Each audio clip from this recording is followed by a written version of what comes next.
नमस्ते सदावत सले मातृभूमि जय हिंद दोस्तों, स्वागत है आप सबका एक बार फिर से टेक्निक क्लास में। शुरू करते हैं आज के डिफेंस अपडेट्स को। डीआरडीओ की यंग साइंटिस्ट लेबोरेटरी ने नए वर्ग के यानी कि new class load carrying vertical take off and landing UAV पर काम करना शुरू कर दिया है, जो कि हाई एल्टीट्यूड एरिया में लॉजिस्टिक यानी कि रसद ऑपरेशन में इस्तेमाल में लाया जाएगा। और इस यूएवी की सबसे खास बात ये रहने वाली है कि इसमें आर्टिफिशियल इंटेलिजेंस से लेस टारगेट ट्रैकिंग सिस्टम होगा। ये नहीं, इसमें एक्यूरेट लॉन्चिंग और लैंडिंग क्षमताएं भी होंगी। इसके अलावा इस पर 8 प्रोपेलर्स लगे होंगे। हालांकि ये 50 किलोग्राम तक के वजन को एयरलिफ्ट कर सकता है, वो भी 10 किलोमीटर की रेंज तक। और इस यूएवी के एयरफ्रेम पर कार्बन कंपोजिट लगा होगा और कहा जा रहा है कि 80 किलोग्राम तक के पेलोड को ले जा सकता है। टर्किश एरोस्पेस इंडस्ट्री ने एक चौंकाने वाला बयान दिया है। उन्होंने कहा कि वे अब अपने 5वीं जनरेशन के एयरक्राफ्ट TFX के लिए पाकिस्तान के साथ उसे मिलकर बनाएंगे। बता दें कि TFX दोनों ही देशों में मौजूद अमेरिकन F-16 विमानों को रिप्लेस करेंगे और कहा यह जा रहा है कि दोनों देश 2030 तक इसे बना देंगे और इसका पहला प्रोटोटाइप 2023 में आ जाएगा और इसकी मेड इन फ्लाइट 2026 में की जाएगी। हालांकि टर्किश एरोस्पेस ने ये नहीं बताया कि पाकिस्तानी जो महान वैज्ञानिक है उनकी क्या भूमिका रहेगी। हालांकि कुछ डिफेंस एक्सपर्ट्स का कहना है कि पाकिस्तानी इस प्रोग्राम में कोई बड़ा काम नहीं करेंगे क्योंकि उनके वैज्ञानिकों के पास एरोनॉटिकल एक्सपीरियंस नहीं है। लेकिन दोस्तों, हम जानते हैं कि पाकिस्तान आखिर इसमें क्या कर सकता है। सबसे पहला काम पाकिस्तान का इस फाइटर एयरक्राफ्ट पर पेंट करने का होगा, जो कि अब तक वो करता आया है। इसके अलावा पाकिस्तानियों की भूमिका इस फाइटर जेट के टायरों को रंगने के अलावा हवा भरने की होगी। और एक और बात टर्की के लिए भी हम कहना चाहेंगे कि आखिरकार टर्की को 5वीं पीढ़ी का इंजन कैसे मिलेगा और कौन उन्हें इस 5वीं पीढ़ी के इंजन को देगा। लेकिन पाकिस्तान तो यही बोलेगा, इंशाल्लाह लड़कों ने अच्छा खेला। थल सेना प्रमुख जनरल MM नरवणे जी ने कहा कि भारतीय सेना देश की सीमाओं पर शांति और स्थिरता बनाए रखने के लिए प्रतिबद्ध है और किसी भी संभावित खतरे को लेकर चौकन्ना और तैयार भी है। उन्होंने कहा कि सेना ने नए हथियारों और आधुनिक उपकरणों से अपनी क्षमता बढ़ाई है। जनरल नरवणे जी ने कहा कि भारतीय सेना आज चुनौतीपूर्ण दौर से गुजर रही है। आप हमारी सीमाओं पर घटनाक्रम से भली भांति परिचित हैं और मैं निश्चित रूप से कहना चाहता हूं कि हम किसी भी संभावित खतरे को लेकर तैयार हैं।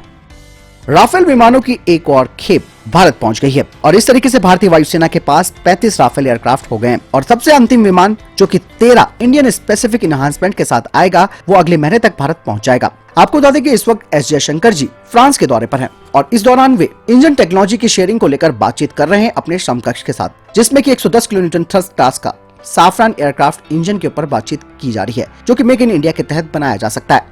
यही नहीं, इसके अलावा न्यूक्लियर पावर अटैक सबमरीन्स पर भी बातचीत की जा रही है। हालांकि दोस्तों, आपको मैं बताना चाहूंगा कि साफरान पूरी तरीके से तकनीक भारत को नहीं देना चाहता और यहाँ तक कि जो इंटेलेक्चुअल प्रॉपर्टी यानी कि IP का अधिकार है वो भी देने को तैयार नहीं है। ऐसे में भारत के लिए साफरान को चुनना एक नासमझी हो सकती है।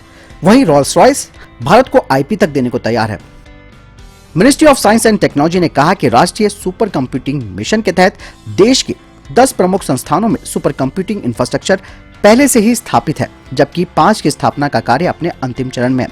और इसी क्रम में भारतीय विज्ञान संस्थान यानी कि IISc बेंगलुरु ने सबसे शक्तिशाली भारतीय सुपर कंप्यूटरों में से एक परम प्रवेगा को स्थापित किया है। परम प्रवेगा में 3.3 पेटाफ्लॉप्स की सुपर कंप्यूटिंग शक्ति है और ये सबसे बड़ा सुपर कंप्यूटर है। इसमें भारत का पहला स्वदेशी सर्वर प्लेटफॉर्म रुद्र भी शामिल है, जो सभी सरकारों और सार्वजनिक उपक्रमों की HPC आवश्यकताओं के साथ साथ देश की रणनीतिक जरूरतों को भी पूरा कर सकता है। विज्ञान और प्रौद्योगिकी मंत्रालय के मुताबिक इस साल 9 और super computer IIT Bombay, IIT Madras, IIT Patna, IIT Delhi, IUAC Delhi, CDAC Pune, SNBN, CBS, NCRA जैसी संस्थाओं में और स्थापित किए जाएंगे।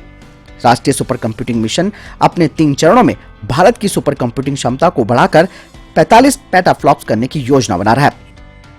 LAC पर चीन के रुख को लेकर भारत ने अपना मत स्पष्ट कर दिया है। विदेश मंत्री S जयशंकर ने साफ तौर पर कहा है कि वास्तविक नियंत्रण रेखा पर स्थिति में एक तरफा बदलाव को लेकर भारत की नीति स्पष्ट है। उन्होंने कहा कि हम यथास्थिति में किसी भी बदलाव के लिए सहमत नहीं है। विदेश मंत्री S जयशंकर ने पेरिस में ये बात कही है। बता दें कि जर्मनी की 2 दिवसीय यात्रा के बाद S जयशंकर 3 दिवसीय दौरे पर फ्रांस पहुंचे हुए हैं।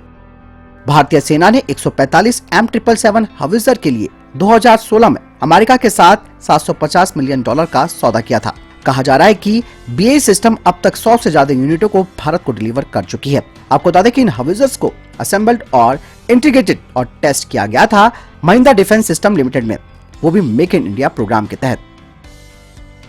दोस्तों, हाल ही में सऊदी अरेबिया के लैंड फोर्स के चीफ ने भारत की यात्रा की और इसके बाद दोनों देशों की जो डिफेंस संबंध है वो और बढ़ गए हैं।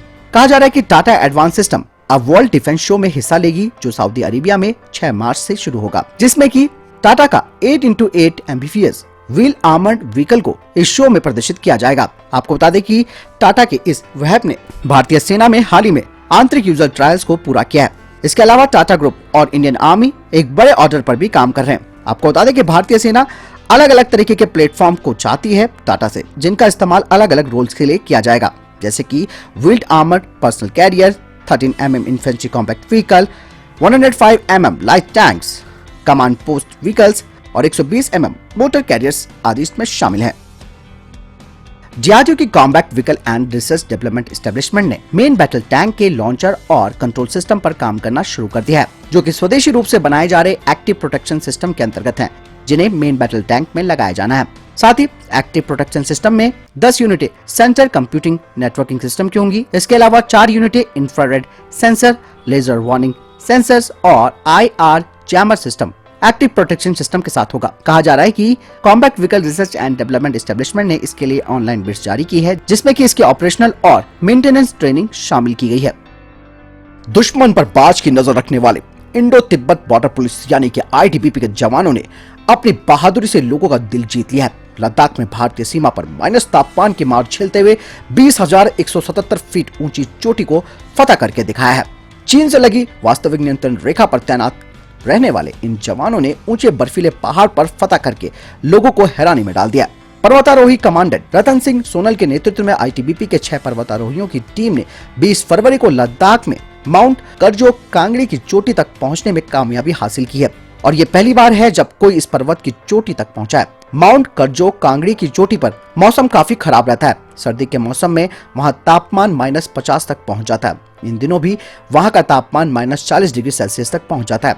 ये पर्वत लद्दाख के पूर्वी हिस्से में रोपसो घाटी के ऊपर की छोर पर स्थित है। बता दें कि माउंट करजो कांगड़ी की ऊंचाई करीबन 20,177 फीट है, यानी कि 6,250 मीटर। खास बात यह रही कि इस पूरी यात्रा के दौरान जवानों ने किसी विशेष पर्वतारोहण उपकरण और सपोर्ट सिस्टम का उपयोग नहीं किया। तो दोस्तों, ये अभी तक के टॉप डिफेंस और स्पेस अपडेट। वीडियो के सामने कोई प्रश्न जवाब, आपको कोई सवाल है, कमेंट सेक्शन में लिखकर जरूर बताएं। मिलता हूं नई वीडियो के साथ। चैनल जरूर सब्सक्राइब कीजिएगा। जय हिंद, वंदे मातरम।